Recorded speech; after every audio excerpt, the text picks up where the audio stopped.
एक समय की बात है। एक समृद्ध राज्य में विक्रम नाम का एक पराक्रमी राज्य करता था। उसके पास सब कुछ था, धन, सेना, वैभव, लेकिन उसका स्वभाव थोड़ा अधीर और गुस्सैल था। उसके दरबार में एक बुद्धिमान मंत्री था जिसका नाम सोमदेव हर परिस्थिति में एक ही बात कहता था, राजन, जो हुआ अच्छा हुआ। राजन को यह बात कभी कभी अजीब लगती थी, लेकिन वह मंत्री की बुद्धिमत्ता के कारण उसे अपने पास रखता था। एक दिन राजा शिकार पर जाने की तैयारी कर रहा था। उसने अपने मंत्री की तलवार निकाली और उसे साफ करने लगा। अचानक राजा हाथ से उसकी तलवार फिसल गई और उसकी उंगली कट गई। खून बहने लगा। राजा दर्द से चिल्ला उठा। मंत्री सोमदेव तुरंत पास आया और बोला, राजन, चिंता मत करो, जो हुआ अच्छा हुआ। यह सुनते ही राजा क्रोधित हो गया। उसने कहा, मेरी उंगली कट गई और तुम कह रहे हो कि जो हुआ अच्छा हुआ। तुम मेरा मजाक उड़ा रहे हो। गुस्से में आकर राजा ने सैनिक को आदेश दिया कि इस मंत्री को तुरंत जेल में डाल दिया जाए। सैनिकों ने मंत्री को पकड़ लिया। मंत्री जाते जाते भी मुस्कुराकर बोला, राजन, जो हुआ अच्छा हुआ। राजा और भी क्रोधित हो गया, लेकिन उसके ध्यान नहीं दिया कि और अकेले ही शिकार पर निकल पड़ा। जंगल बहुत घना था और डरावना भी था। राजा शिकार करते करते अपने सैनिकों के पिछड़ गया। वह रास्ता भटक गया और धीरे धीरे जंगल के अंदर गहराई में पहुंच गया। तभी अचानक कुछ आदिवासी लोगों ने उसे घेर लिया। वे लोग अपने देवता को प्रसन्न करने के लिए बलि देने वाले थे।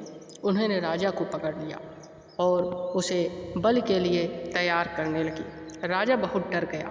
उसने विनती की कि मुझे छोड़ दो, मैं तुम्हारा राजा हूँ। लेकिन आदिवासी उनकी बात नहीं मानी।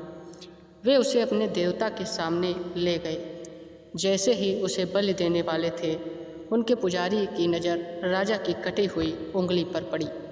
पुजारी ने तुरंत कहा, रुको, यह व्यक्ति अधूरा है, उसकी उंगली कटी हुई है। हम अपने देवता को अधूरी बलि नहीं दे सकते। यह सुनते ही आदिवासी ने राजा को छोड़ दिया। राजा हैरान रह गया। यह सोचा, अगर मेरी उंगली न कटी होती तो आज मेरी जान चली जाती। वह तुरंत अपने राज्य वापस लौटा और सीधे जेल में फंस गया। जेल में आ गया। उसने मंत्री सोमदेव को रिहा करवाया और उसके सामने सिर झुका दिया।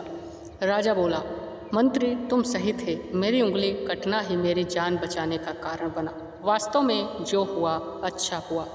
मंत्री मुस्कुराया और बोला, राजन, मैंने तो पहले ही कहा था। राजा ने फिर पूछा, लेकिन एक बात बताओ, जब मैंने तुम्हें बिना कारण जेल में डाला तब भी तुमने कहा कि जो हुआ अच्छा हुआ। उसने अच्छा क्या था?